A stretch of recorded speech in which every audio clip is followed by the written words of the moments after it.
ശ്രദ്ധിക്കുക, ഒറ്റയ്ക്കുള്ള ഡ്രൈവിംഗ് പഠനം സുരക്ഷിതമല്ല. ഡ്രൈവിംഗ് സ്കൂളിൻ്റെ സഹായത്തോടെ ലേണേഴ്സ് ലൈസൻസ് എടുത്തതിന് ശേഷം ഡ്രൈവിംഗ് പഠനം ആരംഭിക്കും. ഓക്കെ, ഇപ്പോൾ ഞാനൊരു മെയിൻ റോഡിലാണ് വാഹനവുമായിട്ട് നിൽക്കുന്നത്. ഞാനിവിടെ ഗിയർ മാറി ഓടിച്ച് കാണിച്ചു തരാം.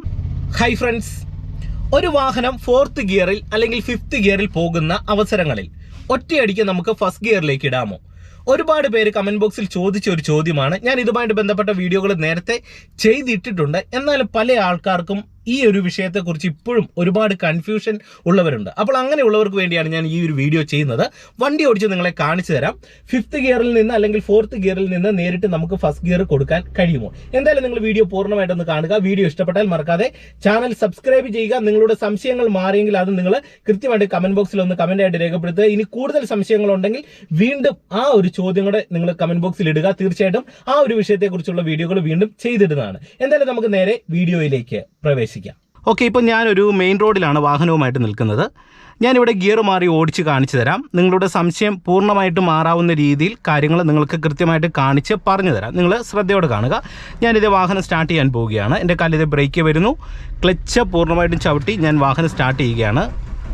ഓക്കെ, വാഹനം സ്റ്റാർട്ട് ചെയ്യുന്നു. ഫസ്റ്റ് ഗിയർ കൊടുക്കുന്നു. ഹാൻഡ് ബ്രേക്ക് റിലീസ് ചെയ്യുന്നു. നമ്മൾ വാഹനം മുന്നോട്ടെടുക്കുകയാണ്.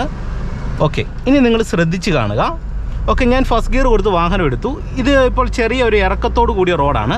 ജസ്റ്റ് ആക്സിലറേറ്റർ കൊടുത്ത് വണ്ടിക്ക് മൂവ് ആക്കിയിട്ട് സെക്കൻഡ് ഗിയർ കൊടുത്തു. അതായത് ഇവിടെ ഞാൻ ആക്സിലറേറ്റർ കൊടുത്തത് ചെറിയൊരു മൂവ്മെൻറ്റ് നമുക്കിവിടെ ആവശ്യമുണ്ട്. ആ റോഡ് മനസ്സിലാക്കി മൂവ് ആക്കിയിട്ട് ഇതേ വീണ്ടും ഞാൻ ക്ലച്ച് ഔട്ടിയിട്ട് ഇതേ 3rd ഗിയർ കൊടുക്കുന്നു. വീണ്ടും ഞാനിതേ ക്ലച്ചിൽ നിന്ന് കാലയച്ച് വീണ്ടും ആക്സിലറേറ്റർ കൊടുത്ത് പോവുകയാണ്. വീണ്ടും ഞാനിത് 4th ഗിയർ കൊടുക്കുന്നു. ഇപ്പോൾ 4th ഗിയറിലാണ് പോകുന്നത്. വീണ്ടും ഞാൻ 5th ഗിയർ കൊടുക്കുന്നു. ഇനി നിങ്ങൾ മനസ്സിലാക്കുക, ഇവിടെ എനിക്ക് നിലവിൽ നേരിട്ടിപ്പോൾ ഫസ്റ്റ് ഗിയറിലേക്ക് പോകേണ്ട ഒരു സിറ്റുവേഷൻ ഇല്ല. ഇപ്പോൾ 5th ഗിയറിലാണ് വാഹനം പോകുന്നത്. എന്നാൽ ഇപ്പോൾ നിങ്ങൾ നോക്കിക്കേ, മുന്നിലൊരു വണ്ടി ലെഫ്റ്റിലേക്ക് ടേൺ എടുക്കുകയാണ്. അപ്പോൾ എൻ്റെ വണ്ടി ഇവിടെ എനിക്ക് നിർത്തേണ്ടി വന്നു. ഇപ്പോൾ ഏകദേശം ഒരു 10 കിലോമീറ്റർ താഴെ തീർത്തും വണ്ടിയുടെ വേഗത കുറഞ്ഞു. അപ്പോൾ ഞാൻ എന്ത് ചെയ്തു, 5th നിന്ന് നേരിട്ട് ഫസ്റ്റ് ഗിയറിലേക്ക് കൊടുത്ത് വാഹനം എടുത്തു. അതായത് ഞാൻ ആവറേജ് ഒരു 40 കിലോമീറ്റർ വേഗതയിൽ അല്ലെങ്കിൽ 50 കിലോമീറ്റർ വേഗതയിൽ ഒരു 5th ഗിയറിൽ വന്നപ്പോൾ മുന്നിൽ പോകുന്ന ഒരു വാഹനം പെട്ടെന്ന് സ്ലോ ആയപ്പോൾ നമ്മുടെ വണ്ടി നമുക്ക് സ്ലോ ചെയ്യേണ്ടി വന്നു. അപ്പോൾ ഞാൻ എന്ത് ചെയ്തു, ബ്രേക്ക് ചെയ്തു വാഹനത്തെ സ്ലോ ചെയ്തപ്പോൾ നമ്മുടെ വണ്ടിയുടെ റണ്ണിങ് തീർത്തും കുറഞ്ഞു വന്ന സിറ്റുവേഷനിലാണ് ഞാൻ ഫസ്റ്റ് ഗിയർ കൊടുത്തത്. ഇനി നിങ്ങൾ ഈ ഓരോ സിറ്റുവേഷനെ കുറിച്ച് കൃത്യമായിട്ടൊന്ന് മനസ്സിലാക്കുക. വീണ്ടും ഞാൻ കാണിച്ചു തരാം. വീണ്ടും വണ്ടിക്ക് മൂവ് ആക്കിയിട്ട് ഞാൻ 3rd കൊടുക്കുകയാണ്. വീണ്ടും വണ്ടിക്ക് മൂവ് ആക്കുന്നു. 4th ഗിയർ കൊടുക്കുന്നു. ഇപ്പോൾ 4th ഗിയറിലാണ് വാഹനം പോകുന്നത്. ഓക്കെ, നിങ്ങൾ ശ്രദ്ധിച്ച് കാണുക. വീണ്ടും ഞാൻ വണ്ടിക്ക് മൂവ് ആക്കുന്നു. വീണ്ടും ഞാനിത് 5th ഗിയർ കൊടുത്തു. 5th ഗിയറിൽ ഒരു സ്ട്രെയിറ്റ് റോഡിൽ വാഹനം പോവുകയാണ്. ഇപ്പോൾ ഏകദേശം ഒരു 45 കിലോമീറ്റർ വേഗതയിലാണ് വാഹനം പോകുന്നത്. ഒത്തിരി സ്പീഡിലല്ല പോകുന്നത്, എന്നാൽ 5th ഗിയറിലാണ്. എനിക്കിവിടെ ഇപ്പോൾ നേരിട്ട് ഫസ്റ്റ് ഗിയർ കൊടുക്കേണ്ട ആവശ്യമില്ല.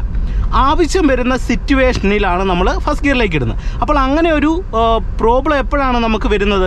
അത് മിക്കവാറും നമ്മുടെ വണ്ടി തീർത്തും സ്ലോ ആകുന്ന സിറ്റുവേഷനിലാണ് അത് ചെയ്യേണ്ടി വരുന്നത്. ഇല്ലെങ്കിൽ നമ്മളിങ്ങനെ 5th പോകുന്ന സാഹചര്യത്തിൽ നമുക്ക് നമ്മുടെ വണ്ടി മുന്നോട്ട് പോകാൻ കഴിയുന്നില്ല എന്ന് തോന്നിക്കഴിഞ്ഞാൽ നമുക്കൊന്ന് ഗിയർ ഒന്ന് ഡൗൺ ചെയ്ത് 4th ഇട്ട് കഴിഞ്ഞാൽ കുറച്ചും കൂടെ ടോർക്ക് കൂടിയ ഗിയറിലേക്ക് നമുക്ക് ഡൗൺ ചെയ്ത് വരാൻ കഴിയും. ആ ഒരു സമയത്ത് നമുക്ക് വണ്ടിക്ക് കുറച്ചും കൂടെ മൂവ്മെൻറ്റ്സ് നൽകി നമുക്ക് പോകാൻ കഴിയും. ഇവിടെ നമുക്ക് ഫസ്റ്റ് ഗിയറിൻ്റെ ആവശ്യമില്ല.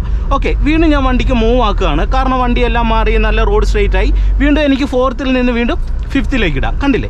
അപ്പോൾ ഇപ്പോഴും വീണ്ടും ഞാൻ 5th പോവുകയാണ്. 5th ഇട്ടു. ഇനി നിങ്ങൾ മനസ്സിലാക്കേണ്ടത് എന്താണ്, ഇപ്പോൾ ഏതെങ്കിലും ഒരു സിറ്റുവേഷനിൽ നമ്മുടെ വണ്ടി ഇവിടെ നമുക്ക് സ്ലോ ചെയ്യേണ്ട ഒരു സാഹചര്യം വന്നു. പെട്ടെന്നൊന്ന് സഡൻ ബ്രേക്ക് ചെയ്ത് നിർത്തേണ്ട സാഹചര്യം വന്നു. അല്ലെങ്കിൽ നമ്മളുടെ ഫ്രണ്ട്സോ ആരെങ്കിലും ഒന്ന് കൈ നീട്ടി നമ്മുടെ വണ്ടി ഇവിടെ സൈഡിലേക്ക് ഒതുക്കി നിർത്തണം. ഉദാഹരണം പറയാം, നമുക്ക് ആ സൈഡിലേക്ക് ഒതുക്കി നിർത്തണം. ലെഫ്റ്റിലേക്ക് ഇൻഡിക്കേറ്റർ ഇട്ടു. ഇതേ ഞാൻ ക്ലച്ചിലും ബ്രേക്കിലും വന്ന് വണ്ടി സ്ലോ ചെയ്ത് ലെഫ്റ്റ് സൈഡിലേക്ക് വരികയാണ്. വന്നതിന് ശേഷം എന്ത് ചെയ്തു, ഞാൻ ഒപ്പം ഫസ്റ്റ് ഗിയറും കൂടെ കൊടുത്തു. കാരണം വണ്ടി തീർത്തും സ്ലോ ആയതിനു ശേഷം നമുക്കിനി വീണ്ടും വണ്ടി മുന്നോട്ടെടുത്തുകൊണ്ട് പോകേണ്ട സിറ്റുവേഷൻ വന്നു കഴിഞ്ഞാൽ 4th അല്ലെങ്കിൽ 5th പറ്റുമോ? ഇല്ല. അപ്പോൾ നമ്മൾ എന്ത് ചെയ്യണം, വീണ്ടും ഫസ്റ്റ് ഗിയർ കൊടുത്ത് വാഹനം മുന്നോട്ട് എടുക്കുന്നു. അപ്പോൾ നിങ്ങൾ മനസ്സിലാക്കേണ്ടത്, നമ്മുടെ വണ്ടി നമ്മൾ ഡ്രൈവ് ചെയ്തു പോകുന്ന സാഹചര്യങ്ങളിൽ നമുക്ക് തീർച്ചയായിട്ടും വാഹനം ഡ്രൈവ് ചെയ്യുമ്പോൾ 5th നിന്ന് അല്ലെങ്കിൽ 4th നിന്നോ 3rd നിന്നോ ഒക്കെ നമുക്ക് ഫസ്റ്റ് ഗിയറിലേക്ക് തീർച്ചയായിട്ടും വാഹനം ഓടിച്ചു പോകുന്ന സിറ്റുവേഷനിൽ വരുന്ന അവസരങ്ങളിൽ നമുക്ക് ഫസ്റ്റ് ഗിയർ കൊടുക്കേണ്ടി വരും. ഇത് ഉറപ്പാണ്. കാരണം നമ്മളൊരു മെയിൻ റോഡിൽ ഓടിച്ചുകൊണ്ട് പോകുന്ന സന്ദർഭങ്ങളിൽ അല്ലെങ്കിൽ ഒരു ട്രാഫിക്കിലേക്കൊക്കെ കയറുമ്പോൾ ഒക്കെ നമുക്ക് വാഹനം സ്ലോ ചെയ്യേണ്ടി വരും. അപ്പോൾ നിങ്ങളുടെ വണ്ടി തീർത്തും സ്ലോ ആയെന്ന് തോന്നിക്കഴിഞ്ഞാൽ എന്ത് ചെയ്യണം, നിങ്ങൾക്ക് നേരിട്ട് 5th നിന്ന് അല്ലെങ്കിൽ 4th നിന്ന് നിങ്ങൾക്ക് നേരിട്ട് ഫസ്റ്റ് ഗിയർ കൊടുക്കാം. അത് ഇടേണ്ടതെന്ന് പറയുന്നത് എപ്പോഴും നിങ്ങളുടെ വാഹനം തീർത്തും സ്ലോ ആകുന്ന സിറ്റുവേഷനിലായിരിക്കണം. എന്നാൽ ഒട്ടുമിക്ക വാഹനം ഓടിക്കുന്നവർ ചെയ്യുന്ന ഒരു റോങ് ആയിട്ടുള്ള മിസ്റ്റേക്ക്, അതായത് വാഹനം ഓടിക്കുന്ന എക്സ്പേർട്ട് ആയിട്ടുള്ള ഡ്രൈവേഴ്സ് ആണെങ്കിലും ചിലപ്പോൾ ഒരു ഫോർത്തിലൊക്കെ പോകുന്ന സിറ്റുവേഷനിൽ അറിയാതെ ഫസ്റ്റ് ഗിയറിലേക്ക് വിടാറുണ്ട്. അത് തീർത്തും റെയറായിട്ട് എക്സ്പേർട്ട് ആയിട്ടുള്ള ഡ്രൈവേഴ്സിന് സംഭവിക്കുന്ന ഒരു കാര്യമാണ്. എന്നാൽ അത് നമ്മൾ ശ്രദ്ധിക്കേണ്ട ഒരു കാര്യമാണ്. എന്നാൽ നിങ്ങൾ മനസ്സിലാക്കേണ്ടത് ബിഗിനേഴ്സിന് ഈ ഒരു പ്രോബ്ലം മിക്കവാറും സംഭവിക്കുന്നതാണ്.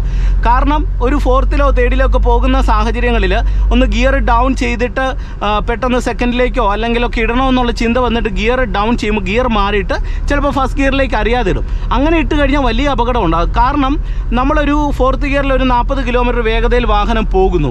വാഹനത്തിൻ്റെ വേഗത നല്ല സ്പീഡിലാണ്. അപ്പോൾ നമുക്ക് ഗിയർ ഒന്ന് ഡൗൺ ചെയ്ത് ഫോർത്തിൽ നിന്ന് തേർഡാണ് കൊടുക്കേണ്ടത്. നമ്മൾ അറിയാതെ തേർഡിന് പകരം നേരിട്ട് ഫസ്റ്റ് ഗിയറിലേക്ക് ഇടുമ്പോൾ ഒറ്റയടിക്ക് വാഹനത്തിൻ്റെ പിടുത്തം ആ ഒരു ഫസ്റ്റ് ഗിയറിലേക്ക് വരികയും വാഹനം പെട്ടെന്ന് വാഹനത്തിൻ്റെ വേഗത കുറഞ്ഞൊരു 10 കിലോമീറ്ററിലേക്ക് വാഹനത്തിൻ്റെ വേഗത കുറയുകയാണ് ചെയ്യുന്നത്. അപ്പോൾ ഒരു 50 കിലോമീറ്ററിൽ നിന്ന് ഒറ്റയടിക്ക് 10 കിലോമീറ്ററിലേക്ക് വരുമ്പോൾ എന്താണ് സംഭവിക്കുന്നത്? കൃത്യമായിട്ട് നിങ്ങളുടെ വാഹനം എഞ്ചിൻ ഇടിച്ച് ഓഫായി പോകും. നിങ്ങൾ ഇപ്പോൾ നോക്കുക, ഞാൻ തേർഡ് ഗിയറിലാണ് വന്നത്, നേരിട്ട് ഫസ്റ്റ് ഗിയർ കൊടുത്തു. കാരണം ഇവിടെ ഇപ്പം ചെറിയൊരു ട്രാഫിക് വന്നതുകൊണ്ട് തന്നെ ഞാൻ നേരിട്ട് ഫസ്റ്റ് ഗിയർ കൊടുത്തത് ഈ ഒരു ട്രാഫിക്ക് ഞാനിത് ടേൺ എടുക്കുകയാണ്, കണ്ടില്ലേ?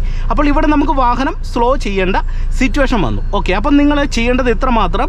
എപ്പോഴും ഒരു വാഹനം ഡ്രൈവ് ചെയ്ത് പോകുന്ന അവസരങ്ങളിൽ നല്ല ഹെവി ട്രാഫിക്കാണ് അവസരങ്ങളിൽ നിങ്ങൾ ചെയ്യേണ്ടത്, നിങ്ങളുടെ വണ്ടി എപ്പോഴൊക്കെ തീർത്ത് സ്ലോ ആകുന്നു, അപ്പോൾ നിങ്ങളൊരു തേർഡിലോ ഫോർത്തിലോ ഏത് ഗിയറിലോ ആണ് പോകുന്നതെങ്കിൽ വാഹനത്തിന് ആവറേജ് വേഗതയുണ്ടെങ്കിൽ നിങ്ങൾ നേരിട്ട് കൃത്യമായിട്ട് ഫസ്റ്റ് ഗിയർ കൊടുത്തൊരു വാഹനം ഡ്രൈവ് ചെയ്യാനായിട്ട് ശ്രമിക്കുക.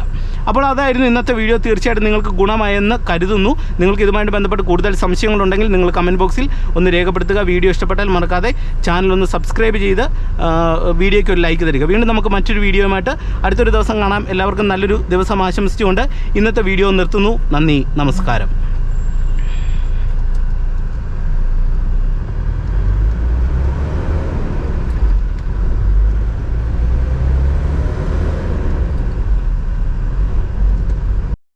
ശ്രദ്ധിക്കുക, ഒറ്റയ്ക്കുള്ള ഡ്രൈവിംഗ് പഠനം സുരക്ഷിതമല്ല. ഡ്രൈവിംഗ് സ്കൂളിൻ്റെ സഹായത്തോടെ ലേണേഴ്സ് ലൈസൻസ് എടുത്തതിന് ശേഷം ഡ്രൈവിംഗ് പഠനം ആരംഭിക്കുക.